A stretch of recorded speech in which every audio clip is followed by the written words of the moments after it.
Coach? Well, I tell you this, I'm so proud of these young men. They're very resilient. Very resilient. They didn't flinch. Came out when everything happened this past weekend, went out to practice on Sunday, and they ran the hardest they possibly could on Sunday. They wanted to show we are Florida State, we are unconquered. Coach, we got your back, man. That's what they showed me, and a lot of them came up to me and said, Coach, we got your back. And they showed me by going out, running hard, and practicing hard on Sunday. And also, I just want to thank David Colvin and the president believing in me. Again, they asked me, I didn't blink an eye. This is my school. I love it. School has done a lot for me. Has done a lot for Odell Haggins. Thank you very much, Mr. Colvin and John Thrasher, for believing in me. All right, questions? Wayne? Just, Coach, what was the mood like after the game in the locker room, and what did you say to the guys? The mood in the locker room was great. It was great. The kids had a feeling. Coach, they showed me. They didn't just say, Coach, we got your back. They showed me. And the mood, it's hard to explain when you're a Seminole and you see kids fight for you, went through adversity, something like that happened last Sunday. It's so hard to explain. But the mood was great. Each and every player in there, they showed Florida State, hey, I love this school. We're going to fight for Florida State and fight for you, Coach. It was outstanding. Ira? Odell, not just the adversity with the coaching situation, you guys had a lot of players out. Marvin was out. Several other players on both sides of the ball were out. What did you see from this team in terms of the way they just battled through the adversity? Like I said, our Sunday they showed me when they came out to practice. These kids really care about their school. They love Florida State. Florida State is different. Different. Reason why I say that, look at me. I've had a lot of opportunities. But you know what though? I stay at my school and do the best with my school. Prime example. Once you're a Seminole, you're always a Seminole. You love this school, and this school gonna love you. Bob? Coach, at what point in the week did you know you were going to use Jordan Travis, and what was kind of the plan going in? Well, Kendall, I told Kendall Brooks, he said something to me about it. I said, Kendall, run your offense. You make that decision. Let's go with it. I support you. And went to Jordan, fist bump. Hey, you're a Seminole, brother. Our standards here are very high. You get in there, you make the plays, you do what you're supposed to do, and left it at that. Sean? Coach, we saw the team get in a situation where they had some early adversity and then bounced back, and the other team punched back, and then they had to bounce back again at the end. That's just sort of back and forth swinging.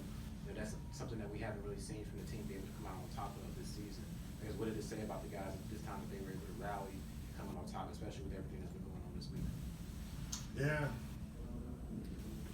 The young man, I say this right here. We got some great kids on this football team. We have great kids. And a lot of people want to count them out, but they want to show the nation we are Florida State.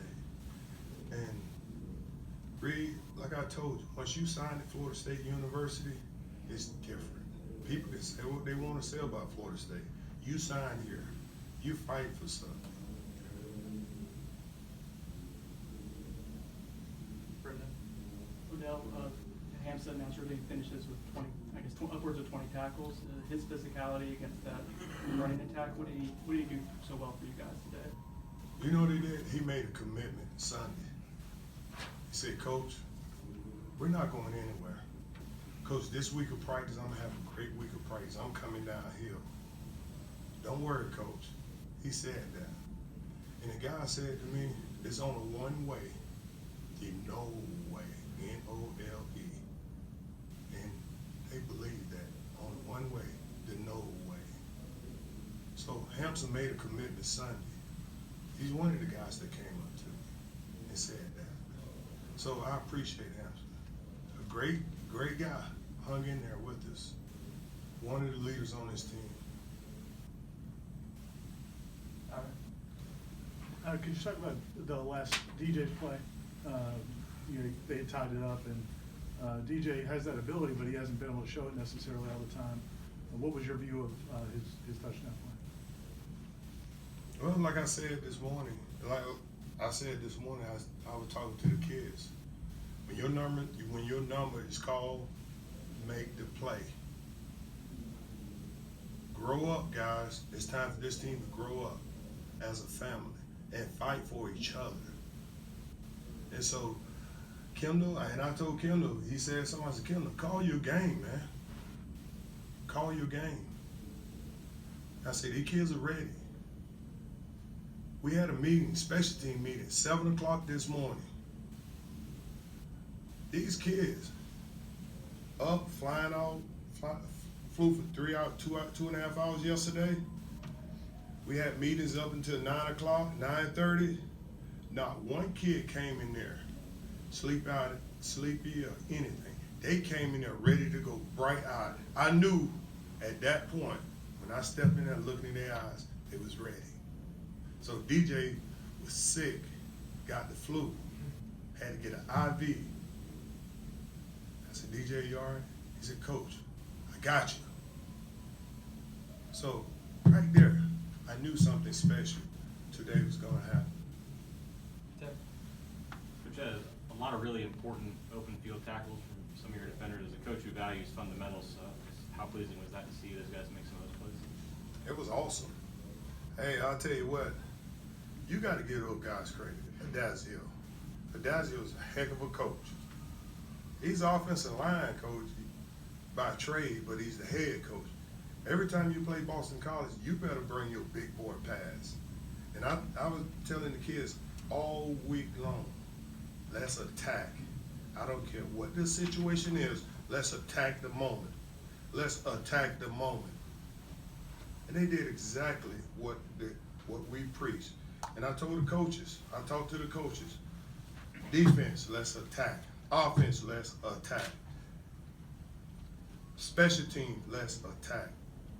That was our theme this week, let's attack. And when I said this, on one way, the no way. Go right here on the front row to the left. Coach, it's your second time around doing this. Did you feel a little more relaxed, prepared, nervous, anything different from the last time? Well, I felt I had to do a job. When I have 85 players on this team, you got other coaches, the university, the AD and the president, entrusted me to be the interim head coach. I felt I had to do a job. I've had great mentors along my coaching career and playing career. Bobby Bowden, Mickey Andrews taught me a lot. The situation occurs, you got to attack it like no other. Set. Blake. Coach, to have an opportunity next week to get the 6 wins and qualify for a bowl game, what does that mean for Florida State? Well, I would like to say this right here. We're not thinking about a bowl game now. We're not trying to be funny. We're thinking about tomorrow. Going in, getting treatment, working out, handling our academics, study hall tomorrow, and then we'll get on to Alabama State this week. You know, I haven't seen any film on Alabama State. That's our main thing. One day at a time and 1 week at a time. We get there, Lord willing, we're there. But our main concern is getting back home safely and working on Alabama State starting tomorrow evening. But you guys added Coach Levitt on the field staff this week. In what ways did he help this week? And it looked like, was he in the box? Because I didn't see him on the side. Yes. We elevated Coach Levitt this week. He helped in the box with Coach Harlan Barnett. And Coach Levitt has a lot of energy, funny. He's an old school coach, my type of coach, and I love it. And we appreciate him. We appreciate Coach Levitt. He brings a lot of energy, and it was awesome. And actually, he was looking at the defensive line a lot. By trade, he's a defensive back. That was awesome. He did a great job with us this week. Anything else for Coach?